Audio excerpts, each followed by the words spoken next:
Hey everybody, welcome back to the channel.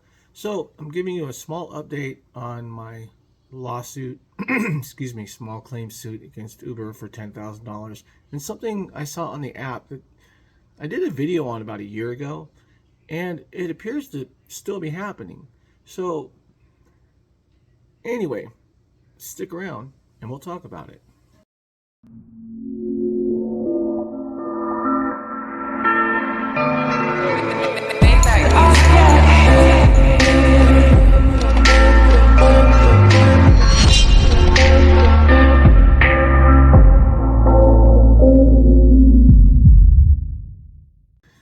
Hey everybody, welcome back. Thanks for sticking around. So a quick little update on my lawsuit.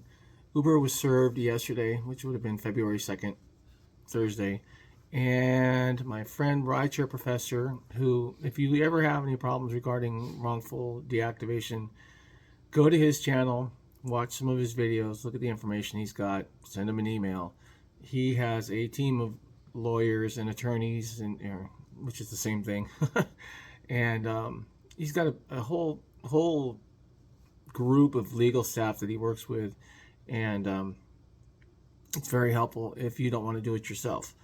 So anyway, they were served yesterday, and according to a couple of friends of mine, I should be hearing from them via emails and so on and so forth, because obviously they're not going to want to go to court, at least from what I've been told. So we'll wait and see how that happens. However, there is one thing that my process server had made sure, or wanted to make sure that I did, and that was make sure that I submitted to the court the paper of service, because although he's going to do it, that's what I pay him for, is to serve the papers and document it, I am also going to file the proof of service, that's the form, I'm sorry, to make sure that my courthouse has it. Now, it can be submitted almost anywhere, I think, in the state of California, but I want to make sure that it's submitted at the courthouse where the actual proceedings are going to be. So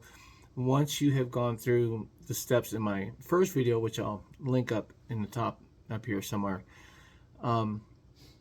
make sure that once Uber or Lyft or Doordash or whoever it is you're going after in small claims court, once they've been served, make sure that you get a copy of that proof of service and you take it to your courthouse and turn it in. I don't believe there's a cost to add it, but you want to make sure that you have it, so there's no risk of them doing, no risk of you having the case dismissed because of an error. Secondly, take a look at these two screenshots, and the reason I'm bringing these up too is because this is one of the reasons why I'm filing a small claims against Uber. Check out the first screenshot.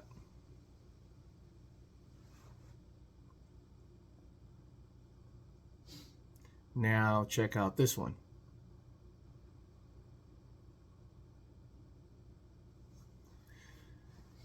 I found that really strange, and what I did was I used my phone and my wife's phone, two different numbers, two different ESNs, two different SIM cards, and two different surge prices. And I thought that was really fishy, that my phone, of course I'm deactivated, so, but I still see their surge. My phone wasn't showing anything, yet my wife's phone, who doesn't even have an actual account, I just logged into my account with her phone, was showing surge. So how screwed up are these companies? That's how screwed up they are. Do they manipulate the surge? There's your proof. Yes. Let's see what happens. My court date is February 28th, and I will definitely be doing either a video or a live stream to let you know exactly how that goes. Just wanted to update you on what I had. So anyway, be safe, be professional, keep it real if you must. Drive on, and until next time, I wish you all the best.